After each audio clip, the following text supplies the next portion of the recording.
So while the Bulls once again make no trades for the third consecutive trade deadline, and the front office continues to ride this current core in the hopes that they can somehow turn things around and be competitive, or should I say stay competitive, since that's the new buzzword from AK.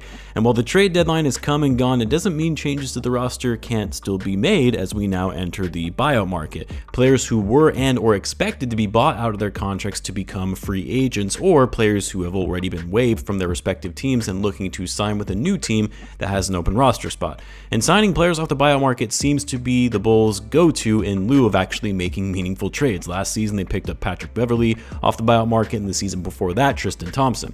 Neither of them staying beyond their short stint with the team after they were bought out. And because all of us Bulls fans are up in arms as to why the Bulls decided to keep everything intact at the deadline when the product of basketball we see before us is really the definition of average, I'm sure the front office will come swoop in and sign someone off the buyout market for the vet minimum with the remaining roster spot they have, just to keep them below the luxury tax line. Who are some of these candidates and options for the Bulls to potentially sign as we near the All-Star break? Well, let's talk about it.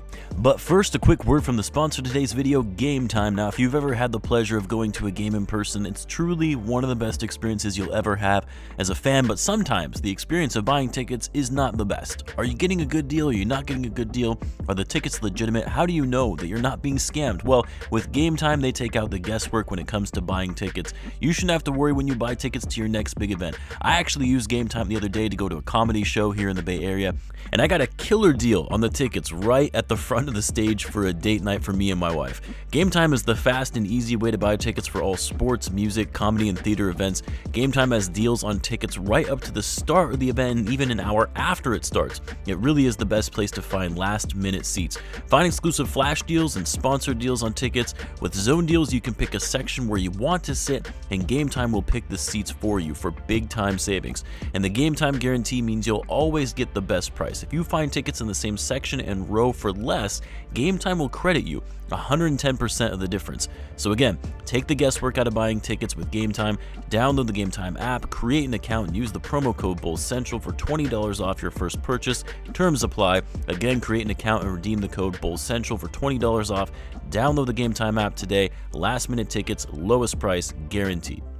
Now, a few things you have to keep in mind when it comes to the Bulls signing a player who's been bought out. One, it has to be a player who provides an area of need, whether it's a particular skill set, position, or overall roster fit in terms of enhancing team chemistry, veteran leadership, what have you. But for the Bulls, while most of these guys who are going to get bought out are probably only going to be getting the vet minimum prorated for the rest of the season, there are some who might end up getting more than that, especially those players who were waived by their respective teams and have become free agents. And this is important solely because the Bulls are just shy of hitting the tax line, which we know ownership will not approve to go over the tax. I mean, if you've been following the Bulls or the channel, you already know why, but the Reinsdorfs are not willing to pay the luxury tax unless they feel they have a team that has a shot at winning a title.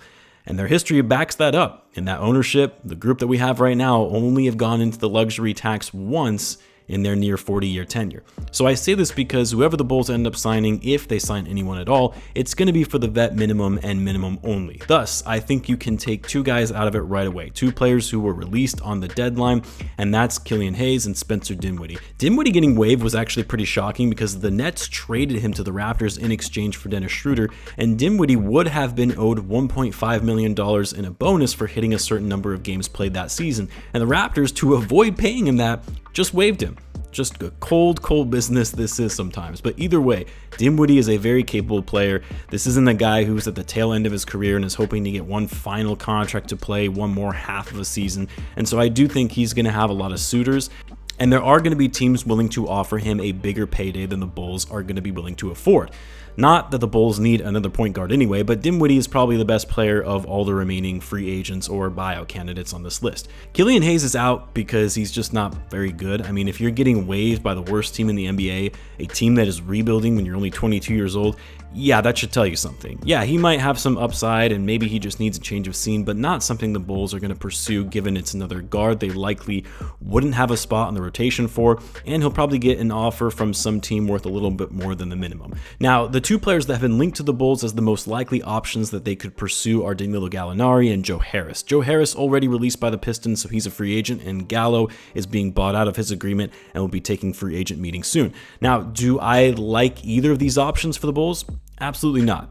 Not that it would really be taking on a big risk to bring either of these guys in just for the rest of the season on min deals, but neither of these guys are going to move the needle for the Bulls. Joe Harris, once an excellent shooter, was the sharpshooter of that failed Nets team, but Harris has been so bad recently, he's barely been able to get playing time on a bad Detroit Pistons team.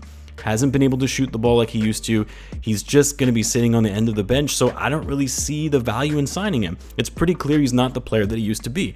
And that's kind of the same with Danilo Galinari, 35 years old, has gone through multiple injuries throughout his career, has had himself a decent career overall, but have you seen him play recently? Inconsistent shooting, very slow in his ability to get to the basket, is one of the worst defenders in the league, can't rebound despite being 6'10", yet another washed player.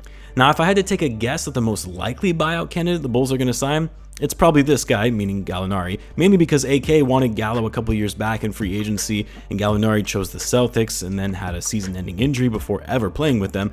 And because Galinari is, I guess kind of a stretch four, even though not really anymore, but it would give the Bulls some added size rather than signing another guard. But yeah, for me, this is a non-factor signing, not a guy that is going to do anything for you despite thinking he might give us some added shooting. He's just not that player anymore.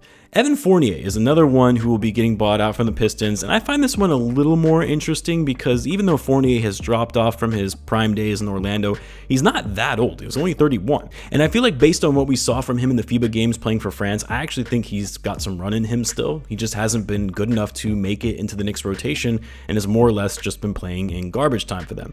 I'm also intrigued by the fact that Vooch and Fournier played a number of years together, and maybe that'll get Vooch a little more engaged, a little more energized by having a former teammate that he knows and respects. I'm sure you all saw Vucevic post on Twitter with a gif of Mel Gibson from Braveheart shouting freedom as to his reaction of Evan Fournier being traded out of New York, because we all know that Fournier, for whatever reason, was on Tibbs' shit list. Like never giving any kind of playing time despite the Knicks signing him to a lucrative deal. Do I think it really does anything for the Bulls? No, not really. Some added shooting maybe if Fournier can actually shoot like he used to. Just hasn't been able to get a chance to really showcase what he can do in New York.